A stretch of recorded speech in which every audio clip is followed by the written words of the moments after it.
Hi friends, welcome back my channel. Today Sunday special మా ఇంట్లో పన్నీర్ దమ్ బిర్యానీ అండి. ఒక బౌల్ తీసుకొని 2 స్పూన్స్ ఆయిల్ తీసుకున్నాను. ఆయిల్ తీసుకున్న తర్వాత 3 స్పూన్స్ గీ తీసుకున్నాను. గీ మీరు కావాలంటే వేసుకోవచ్చు అండి, లేదు గీ మాకు ఇష్టం లేదంటే ఆయిల్తో కూడా చేసుకోవచ్చు, ప్రాబ్లం ఏముండదు. గీ వేస్తే మనకి కొంచెం టేస్టీగా ఉంటుంది. మనకి నార్మల్గా రెస్టారెంట్లో తింటే ఎలా ఉంటుందో టేస్టీ అలాగే ఉంటుంది. అండ్ 2 ఆనియన్స్ కట్ చేసుకున్నాను, 2 ఆనియన్స్ వేసుకుంటున్నాను.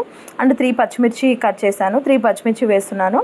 అండ్ ఇందులో కొత్తిమీర, మీకు పుదీనా అండ్ కసూరి మేతి అండి. కసూరి మేతి నా దగ్గర అవైలబుల్లో లేదు, సో నేను నార్మల్ మేతి ఉంది అది వేసుకుంటున్నాను. అదైనా వేసుకోవచ్చు మీరు, ఏం ప్రాబ్లం ఉండదు. అది వేసుకున్న తర్వాత ఒక 1 spoon salt, 1/2 spoon haldi powder, 2 spoons కారం. ఇది వచ్చేసి నేను ధనియాలు and whole garam masala mix చేసి పెట్టుకున్న పౌడర్ అండి. ఇది 2 కలిపి 1 స్పూన్ వేస్తున్నాను నేను.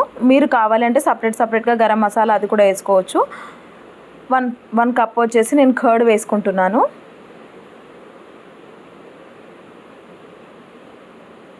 వేసుకున్న తర్వాత మనకి స్పైసెస్ ఉంటాయి కదండి, గరం మసాలా స్పైసెస్, హోల్ గరం మసాలా అంటారు కదా, అవి నార్మల్గా వేసేసుకొని మీరు అవి ఫ్రై చేయాల్సిన అవసరం ఏముండదు. ఇందులోకి వేసేసుకొని నీట్గా మిక్స్ చేసుకోండి. మిక్స్ చేసుకున్న తర్వాత మనకి ఏంటంటే మసాలా కంప్లీట్గా ఇందులో మెల్ట్ అయిపోవాలి. మనం వేసిన కర్డ్లో మెల్ట్ అయిపోయేటట్టు కంప్లీట్గా మిక్స్ చేసుకోవాలి. మిక్స్ చేసుకుంటే మనకి నీట్గా ఒక క్రీమ్స్ టెక్స్చర్ వస్తుంది. అప్పుడు మనకి పన్నీర్ కూడా వేసుకోవాలి. నేను వచ్చేసి పన్నీర్ 200 గ్రామ్స్ తీసుకున్నానండి.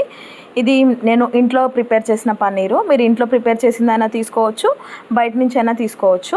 అండ్ ఒక బౌల్ పెట్టుకున్నాను. ఇందులో ఒక 1 లీటర్ వరకు వాటర్ వేసాను. వాటర్ వేసి అందులో మీకు కొంచెం ఆయిల్, 1/2 స్పూన్ ఆయిల్ అండ్ కొత్తిమీర అండ్ మెంతి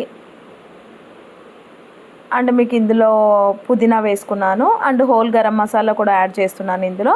అండ్ గరం మసాలా అండ్ ధనియాల పౌడర్ కూడా ఒక 1/2 స్పూన్ వేస్తున్నాను. అండ్ 1/2 స్పూన్ సాల్ట్ వేస్తున్నాను. ఇది మీకు గరం మసాలాలు నార్మల్గా వద్దు, మాకు ఇంత స్పైసీ వద్దు అనుకుంటే గరం మసాలాలు అవాయిడ్ చేసేయచ్చు, ఏం ప్రాబ్లం ఉండదు. అండ్ ఇది మనకు కొంచెం వాటర్ బాయిల్ అయ్యే వరకు చూద్దాం, 5 minutes.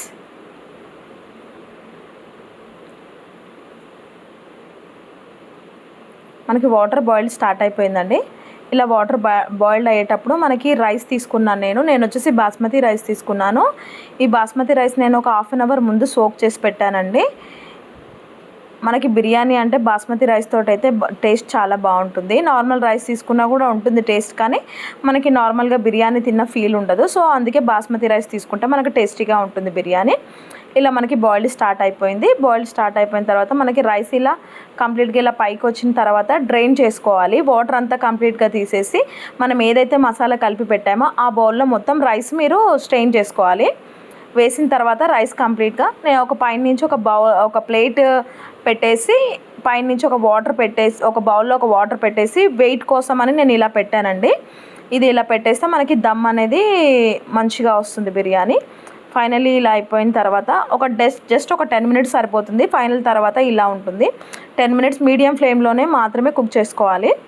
అయిపోయిన తర్వాత మనం జస్ట్ ఇలా కొంచెం పైకి రైస్ ఇలా అని చూస్తే కింద కంప్లీట్గా ఉడికిందా లేదా చెక్ చేసుకొని ఆపేసి జస్ట్ ఒక 5 minutes లీవ్ చేయాలండి. వెంటనే చేస్తే మనకి ఏంటంటే రైస్ మెత్తగా ఉంటుంది.